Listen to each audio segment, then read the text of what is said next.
అంగన్వాడీ వర్కర్ల సమస్యలు పరిష్కరించాలని కోరుతూ రాష్ట్ర వ్యాప్త పిలుపులో భాగంగా జీవీఎంసీ గాంధీ విగ్రహం వద్ద ఏపీ అంగన్వాడీ వర్కర్స్ ఈ హెల్పర్స్ యూనియన్ సిఐటియు ఆధ్వర్యంలో ధర్నా జరిగింది। ఈ ధర్నాకు ముఖ్య అతిథిగా ఏపీ అంగన్వాడీ వర్కర్స్ ఈ హెల్పర్స్ యూనియన్ సిఐటియు రాష్ట్ర ప్రధాన కార్యదర్శి కె సుబ్బారావమ్మ గారు హాజరయ్యారు। ఈ సందర్భంగా ఆమె మాట్లాడుతూ మన రాష్ట్రంలో పేద గర్భిణులు, బాలింతలు, చిన్నపిల్లలకు అంగన్వాడీ వర్కర్లు, హెల్పర్లు, మినీ వర్కర్లు అనేక సేవలు అందిస్తున్నామన్నారు। అంగన్వాడీ సెంటర్ల నిర్వహణకు రకరకాల పెట్టుబడులు పెట్టి సెంటర్లు నిర్వహిస్తున్నారు। పెరుగుతున్న ధరలకు అనుగుణంగా 2019 నుంచి అంగన్వాడీలకు వేతనాలు పెరగలేదు। అంగన్వాడీలకు వేతనాల పెంపు తదితర సమస్యల పరిష్కారం కొరకు 42 రోజుల పాటు చారిత్రాత్మక సమ్మె నిర్వహించామన్నారు। సమ్మె ముగింపు సందర్భంగా అంగన్వాడీలకు 2024 జూలైలో వేతనాలు పెంచుతామని ఒప్పందం చేసుకున్నారు।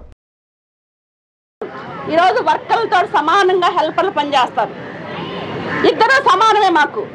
కానీ హెల్పర్లకి ప్రమోషన్లు ఇవ్వాలని చెప్పేసి 2012లోనే జీవో ఉంది। ఈరోజు ఆ జీవోను కూడా అమలు చేయకుండా చాలా చోట్ల రాజకీయ నాయకులు ఎంతండి వాళ్ళ ఉద్యోగం 7,000 రూపాయలు, 10 ఏళ్ళు 15 ఏళ్ళు ఆ చిన్నపిల్లలకి మూతి తుడుస్తున్నారు, ముడ్డి కడుగుతున్నారు, అన్నం పెడుతున్నారు। అటువంటి వాళ్ళకు కూడా ఈరోజు మీ ప్రమోషన్ రావు, మా వాళ్ళని పెట్టుకోవాలని చెప్పేసి అడ్డుపడుతూ ఉన్నారు। వాళ్ళకి మీకేం తేడా అని చెప్పేసి మేము అడుగుతా ఉన్నాం। హెల్పర్ల ప్రమోషన్లో రాజకీయ జోక్యం ఉంటే ఎట్టి పరిస్థితుల్లో సహించాం, వెంటనే ప్రమోషన్లు ఇవ్వాలి, ఈరోజు నిర్దిష్టమైన గైడ్ లైన్స్ రూపొందించాలని చెప్పేసి కూడా మేము కోరుతా ఉన్నాం। అలానే ఈరోజు అంగన్వాడీ సెంటర్లు పెట్టుబడులు పెడతా ఉన్నారు, రకరకాల యాప్లు తెస్తా ఉన్నాం। యాప్ల భారం ఎంత ఉందంటే నిన్న ప్రకాశం జిల్లా చదలవాడలో ఒక అంగన్వాడీ వర్కరు పంచాయతీ దగ్గరికి పిల్లలకి ఆధార్ లింక్ మీరే చేయాలి అని చెప్పేసి చెప్తే పాపం హడావుడిగా బండి మీద వెళ్తా చివరికి బండి మీద నుంచి పడిపోయి చనిపోయింది। ఒక ఒత్తిడి కాదు, ఒక టెన్షన్ కాదు, ఎప్పుడు ఏ యాప్ పెడతారో తెలియదు। ఒకసారి ఈకేవైసీ అంటారు, ఒకరోజు ఫ్యాస్ యాప్ అంటారు, లేకపోతే ఫోటో క్యాప్చరింగ్ అంటారు, బాల సంజీవని యాప్ అంటారు, పోషణ ట్రాకర్ యాప్ అంటారు।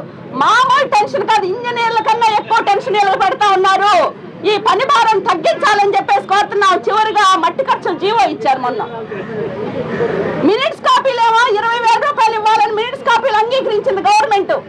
మంత్రులు, అధికారులు సంతకం పెట్టిన మినిట్స్ కాపీని వైలేట్ చేసి ఈరోజు 15,000 రూపాయలు జీవో ఇచ్చారు। అంటే కనీసం ఒక 5,000 ఇవ్వటానికి కూడా ఈ ప్రభుత్వం సిద్ధపట్టలేదంటే ఏమనాలి? అందుకని ప్రభుత్వం వెంటనే స్పందించాలి। అసెంబ్లీ బడ్జెట్ సమావేశాల్లో అంగన్వాడీల గురించి నోరు తెరవాలి, వేతనాల గురించి ప్రకటన చెయ్యాలి, గ్రాట్యుటీ అమలు చెయ్యాలి, మినిమం జీవో ఇవ్వాలని చెప్పేసి కోరుతున్నాం। లేకపోతే మా పోరాటం మరింత ఉధృతం చేస్తాం। అసెంబ్లీ సమావేశాల సందర్భంగా కూడా ఆందోళనకు సిద్ధం అవుతారని చెప్పేసి కూడా ఈ సందర్భంగా తెలియజేస్తున్నాను। Subrahma, AP anganwadi workers president, రాష్ట్ర ప్రధాన కార్యదర్శి।